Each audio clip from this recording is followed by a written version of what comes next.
Hello everyone, my name is Norman. We're back to microeconomics. So in chapter 2, we're going to start discovering some economics models that help explains a few of the principles that we actually learned in chapter 1. Particularly, we're going to cover a economic model that actually explains trade-offs today.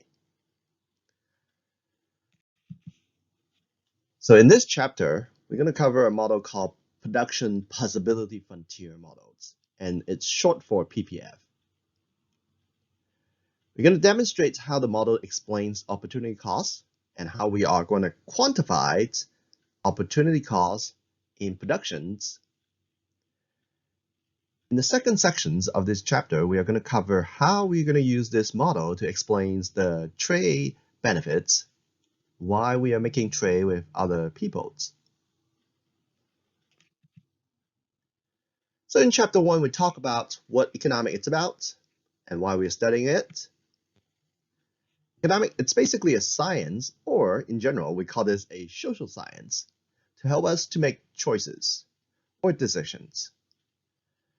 The main focus of economics is to try to maximize the outputs from our decision makings in our daily life.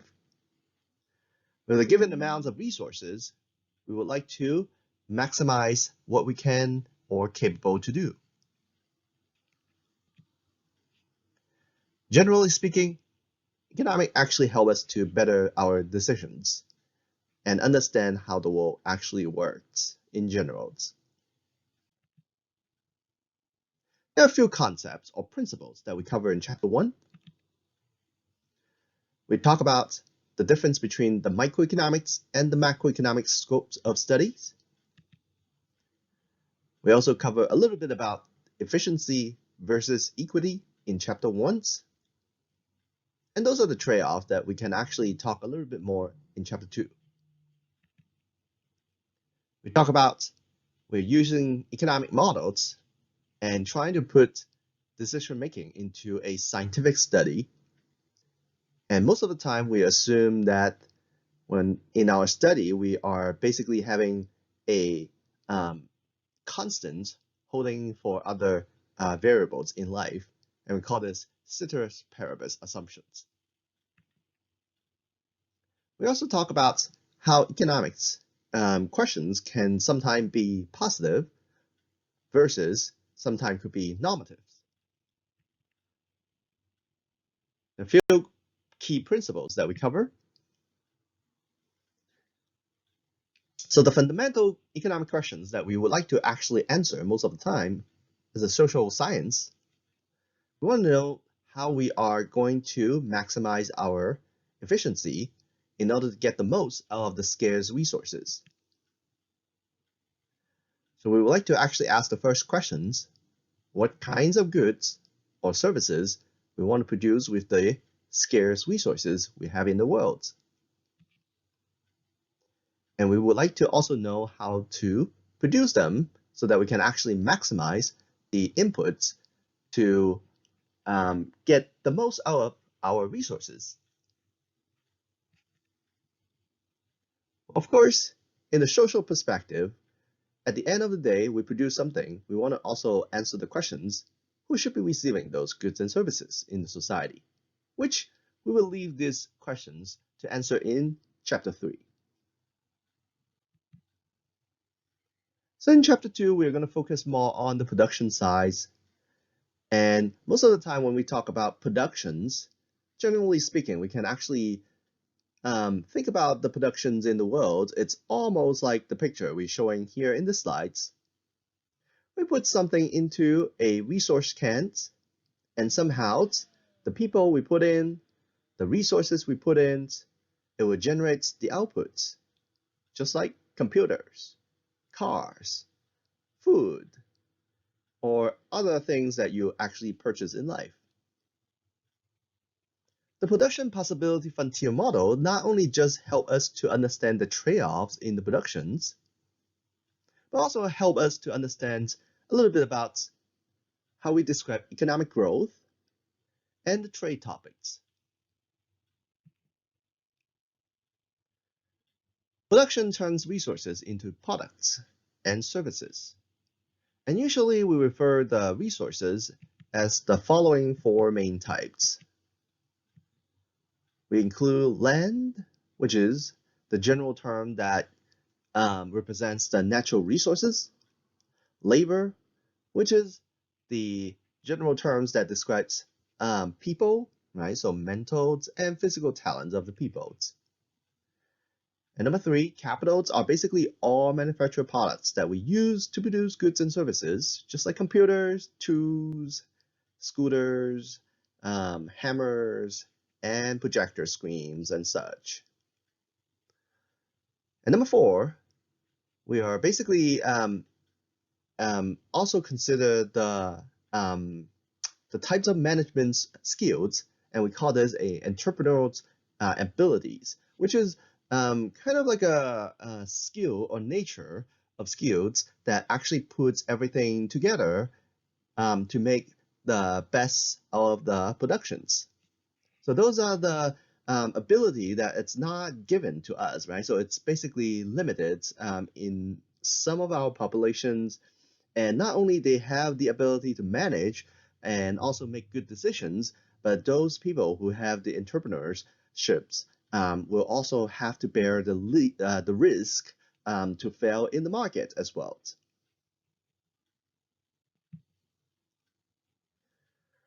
Well, we're going to first use a simple example to describe this production possibility frontier models. And before we do that, we would like to actually list out some of the assumptions of these models before we moving too far. Number one, we actually assume that the factor of productions are limited. So that means we know exactly how much resources we have on hand, and those are what we can use to produce what we want. And those are limited. And number two, the current state of technology remain constant. So that means we don't have any breakthrough technologies that actually help us to produce something more effectively or efficiently. We can only do something with the current state of technologies or knowledge for certain types of productions. And number three, we assume that there are only two products it's being produced in the world at the moment. Let's give an example here. We have a table that demonstrates a different level of outputs for two types of goods. Well, one is muffin, the other one is cup noodles. Let's assume that we do have some resources, let's say ingredients, that we can actually use to produce the two products here. Point A, which is the first row of the table, basically represents if we are using all of our resources right now to produce muffins, we can actually produce 50 of them. But at the same time, because we use up all of our resources to produce muffins, we do not have any resources to produce cup noodles. So therefore, we get zero outputs for cup noodles. Given another example, point D, we have resources devoted to muffins, which made 20 muffins of the resources, and the rest of the resources will go to cup noodle, which we can make 60 of them. So at different points, we are basically referring to a combinations of the two products from the given amounts of resources we have in the world with the current state of technologies, and that's basically how easy the model actually representing the output of the two products in one single table. Of course, we can represent these outputs combinations in a table format or tablet format, but at the same time, I think it would be easier to view this output levels in a more graphical ways. Maybe like this. We can also represent the PPF models into a graphical representation, which is a graph similar to this one's. And we are calling the blue lines on the graph a production possibility frontier. So that lines on the graph, it's basically representing the maximum outputs that we can actually get out from the current state of resources and technology knows how to produce the goods and services. We cannot go beyond the boundary of this frontier, and the reason is because, well, given the same amounts of resources, those outputs on the lines are basically the maximum output we can get out from the given amount of resources. So we cannot go beyond this boundary here. Of course, there are some technicalities that to read this tables. And first of all, you have to actually understand what's the XY axis represents in this plot. For example, on the x-axis, in this case, it's basically representing the output for cup noodles, and the y-axis represent the productions of muffins. Well, many students actually ask the questions, can they flip the graph the other way around? Like, for example, muffins on the x-axis and cup noodle on the y-axis? And my answer to that is definitely yes.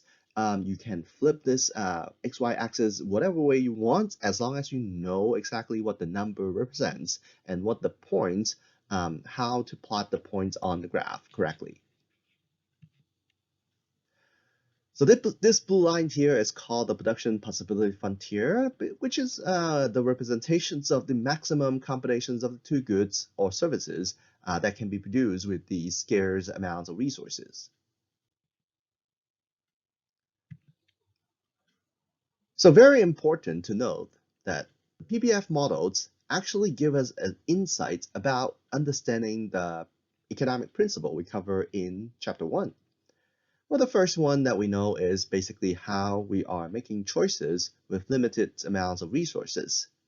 As you can see from the example previously, we know that for a given amount of resources, we can either given productions on certain types of items in our life by giving up some other amounts of goods. And therefore, the resources, it's basically devoted into different types of productions when we have decisions to make.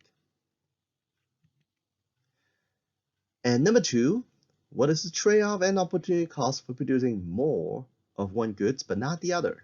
Right? Not only we can talk about, okay, there is a point B we can produce or point D that we can produce, but we can also talk about, well, if we want to actually produce more muffins, how many exactly number or quantity of cup noodles we have to give up in order to get that many of muffins that we want in the society. So why there's a trade-off? And it's always true that production will involve trade-off. Well, of course, trade-off it's everywhere in our life. As we cover in chapter 1, there is never things in our life that's without trade-offs. So in this model, we can definitely show that in the graphs or maybe explained by the models. Well, first of all, we would like to actually use this production possibility frontier graphs to describe what we call efficiency. Then we can talk about other topics. So literally, there are three fundamental area or regions that you can define in this graph. And let's take a look at the first one. Let's suppose we have a point of productions, point A, which is plotted on the graph here at this regions, which represents 40 number of cups noodles and 10 numbers of muffins. But with this productions of point A, we actually call this an attainable productions, which we can do it, but inefficient. We're not maximizing the amount of inputs to get the most output from this point of productions. And the way we know it, it's very easy. The way how you want to define inefficiency in this model, it's basically ask the question, from point A, if we want to produce more muffins or more cup noodles or more of both, is it possible to not giving anything out? And the answer here is definitely yes. We can actually produce more cup noodles without losing the 10 muffins, or we can actually producing more muffins without losing the 40 cup noodles. Or at the same time, we can also say that we can produce more of both without giving up anything. So therefore, this is an inefficient production point. Well, what about point B? Well, point B, it's what we call an attainable points of productions and also efficient. Well, it's efficient. It's because it's on the production possibility frontier. And of course, the definitions here about efficiency is to ask the questions. Can we produce more of cup noodles without giving up any muffins? Or produce more muffins without giving up any cup noodles? And of course, you can actually look at this model and ask the questions, is that possible? Of course it's not. If we want to produce more cup noodle at point B, we will always be bound by this frontier that we have to giving up some muffins in order to do that. Remember, the very first assumptions in economics is scarce resources. We don't have any extra resources to devote on the productions of cup noodle, and the only way to make that happen is to giving up some resources that we devote to muffins into cup noodle productions. As a result, we know point B is the most efficient productions at that state. Well, we have another point C right here. Well, point C is basically what we call unattainable productions, something that we cannot produce with the current state of technology and the given amounts of resources in the society. Well, one interesting fact is that if we think about this plot as an employment related topics, we can actually ask the questions at point A, if we are actually producing cup noodles and muffin in this society, point A basically suggests that we are not devoting all the resources we have into productions. And particularly, we can actually imagine that some of the resources that we devote into productions might be related to employments like laborers.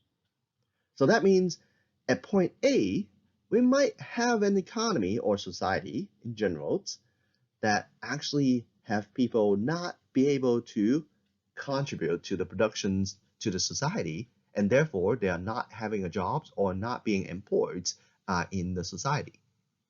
Versus point B, it's where every resources or every possible worker it's being hired and involved and contributing to the productions of the society.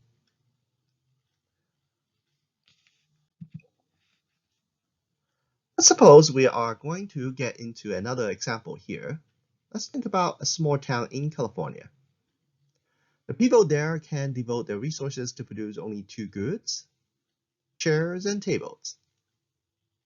And if we are going to think about this scenario here, the table below actually suggests if we are going to have everyone producing chairs, we have 100 chairs produced by these small towns, whereas no one is producing tables, so therefore we got 0.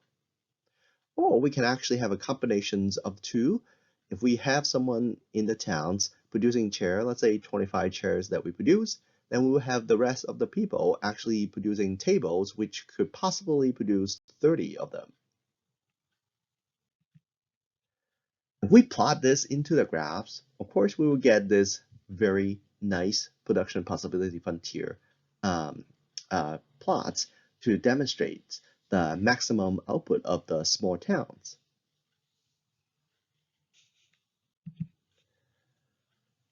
Not only we can actually talk about efficiency on the plots, but we can also talk about how resources are being allocated in these models.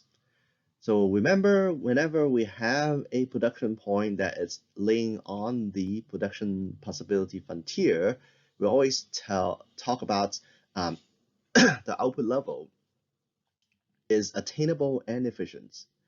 Now we are going to basically give a little bit more of description to this kind of efficiency. We actually call this Pareto efficiency, which is a state of allocations of resources from which it's impossible to reallocate so as to make any one individual better without making at least one individual worse, right? So in this case, we can only produce this many chairs without any possibility to to affect the productions of table if we are not changing the number of chairs to produce. If we are intended to increase the number of chairs in productions, then we have to always ask someone to move over to produce less table and to produce chair, and therefore someone in the society might actually get affected because they're not able to get the table they want, right, in the society. No one is producing them. So therefore, this is basically the types of efficiency we can also refer to, right? So when something is being produced, if we are trying to make someone better, let's say someone want a chair, we want to make that one more chair in the society, then we have to always ask someone in the society to give up the tables that it's needed to produce that one chairs of outputs. So we talk about how we are going to view this um, efficiency from the frontier models, but we haven't really talked about how we are going to measure the opportunity cost. Well, in fact, if we looking at this same examples, we can easily quantify the numbers here. But not only just that, we can also calculate the opportunity cost for producing one additional unit of chair or tables. And the way how we do it, it's actually fairly easy. Let's suppose we would like to know how we are going to produce one more chair in this society, right? So in this small town. Let's suppose we want to calculate the opportunity cost to produce one more chair, which is the terms that we use on the left-hand side of these equations, opportunity cost, subscript chairs. To produce one more chair, we can calculate that opportunity cost by using the absolute values of change of tables divided by the change of chairs. Well, you might actually want to ask the question, so where are the changes coming from? So it could be any two combinations of the two goods in the table we represented earlier. So we have one combinations that it's basically representing 100 chairs and 0 tables. And also we have another representations that we can actually use to calculate the changes, right? So let's say, suppose we can actually go from 100 chair to 75 chairs, and therefore the tables go from 0 to 10. So let's take the first two rows of the tables and put it into these calculations. As you can see, the calculations will go like this.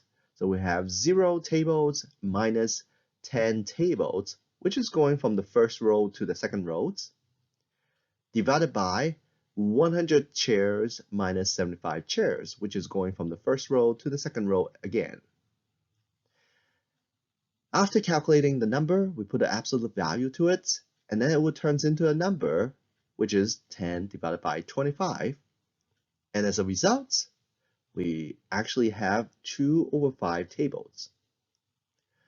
Well, this number basically tells us in order to produce one more chair in these small towns, we have to give up 2.5, or not 2.5, but 2/5 tables.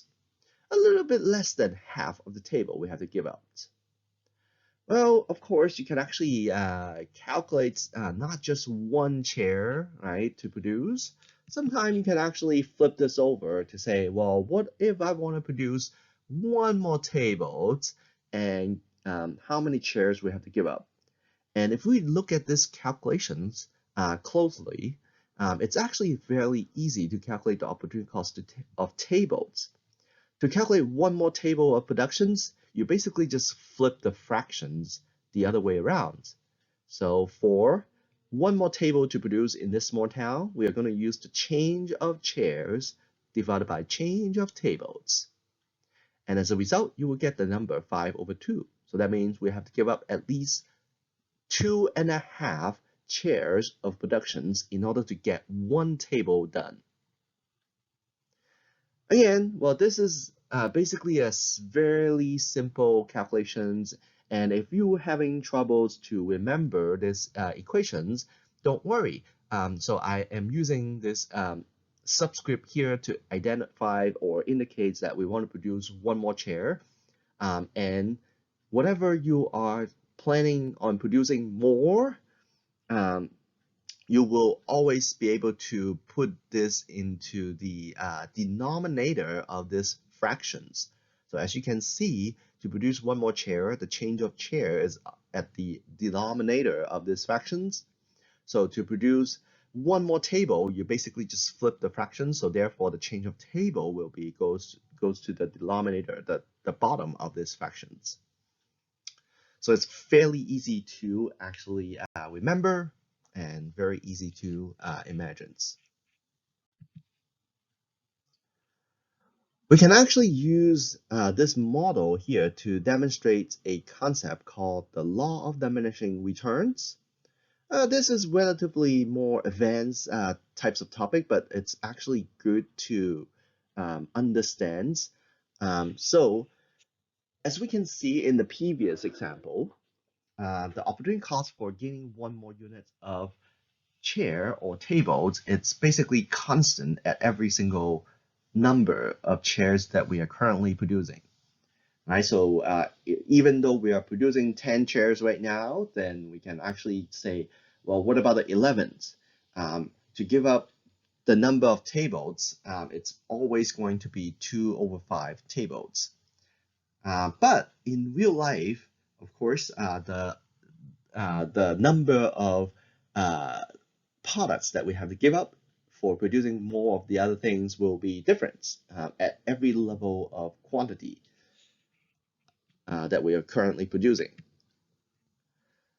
So we can actually ask the questions here. Let's suppose a society actually desires two products, healthcare and educations. And you might want to ask the questions, what if, right? What if we want to actually devote all resources on just one, but not the other? So let's suppose we have all the people who are working in healthcare and educations, but one day our leader actually tell us to just produce healthcare, but nothing to produce for educations, which is a very crazy idea. But well, let's go to the extreme case and think about the scenarios. So in those cases, of course, those people who have been working in healthcare, they will be super productive. But as we moving more and more people from educations into healthcare, those educations worker might not be as productive, as efficient as the healthcare worker in that particular sectors. And therefore, to gain one more units of healthcare service, it might require much more resources from the educational sectors originates workers.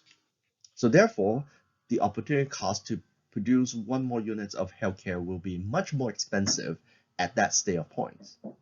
Well, you can think about the other way around. If we are shifting everything into education, it's going to be the same case. Healthcare worker will not be as efficient and professional as the educational workers, and as a result, the opportunity cost to give up healthcare to gain one more units of educational service will be much more expensive at that state. So just in short, to basically wrap around this idea, well, we call this a increasing opportunity cost in life, which is the law of diminishing returns that we described earlier. So the increasing opportunity costs basically tell us in the society we're living, resources, particularly labors and capitals, they are produced or they are basically very specialized in certain types of productions. They are basically sometimes uniquely designed for certain types of productions or services in our society. As a result, as we devote more and more resources into certain types of productions, we are seeing the cost of opportunity to give up other products is going to increase.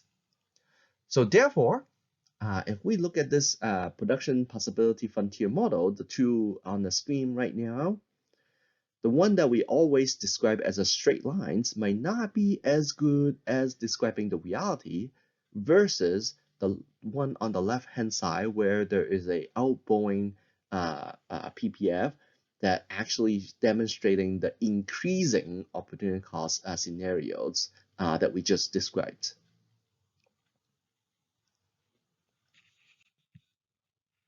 So the law of increasing opportunity cost basically is a blowout PPF. So the intuitions are the following.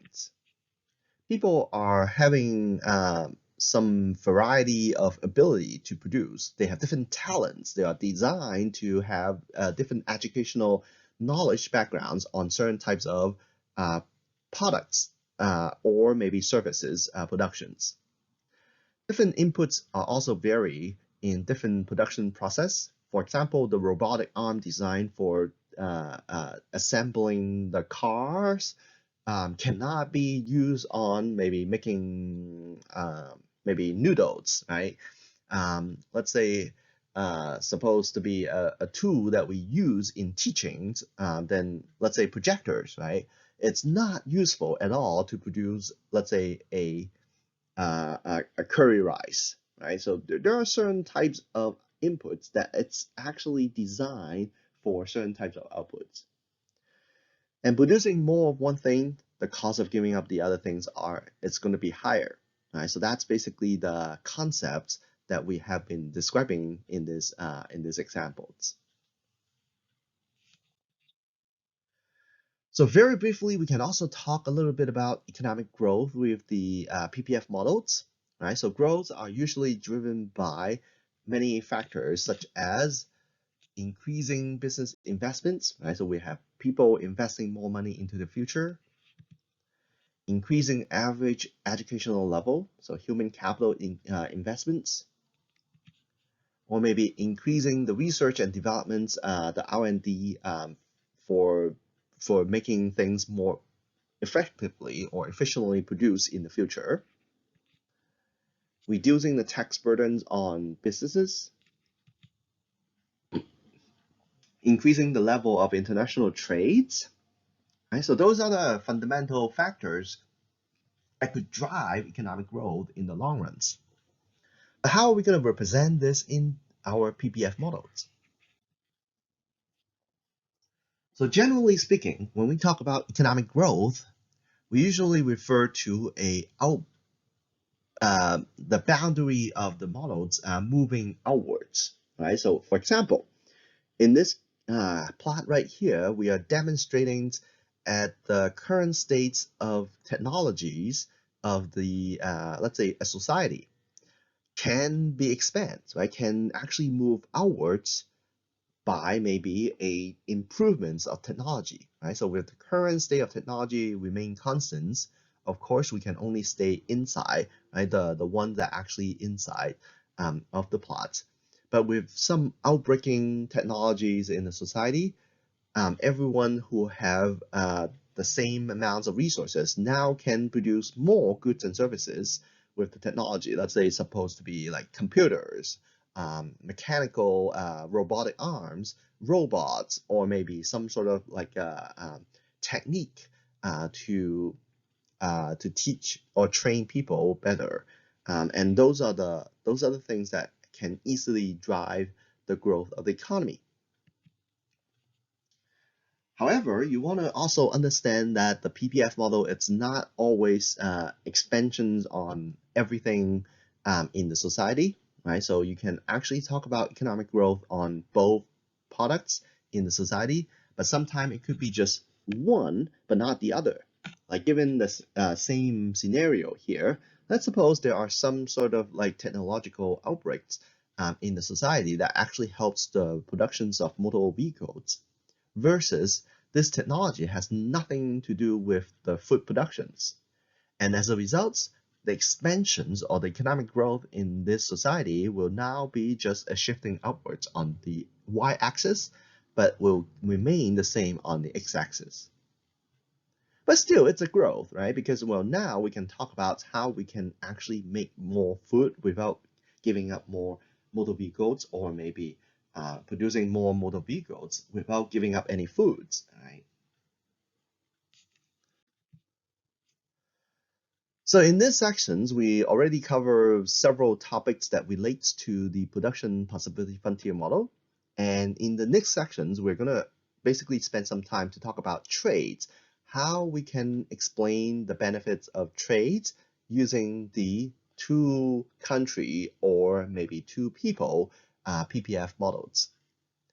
Well, thank you for watching, and I'll see you in the next video. Thank you.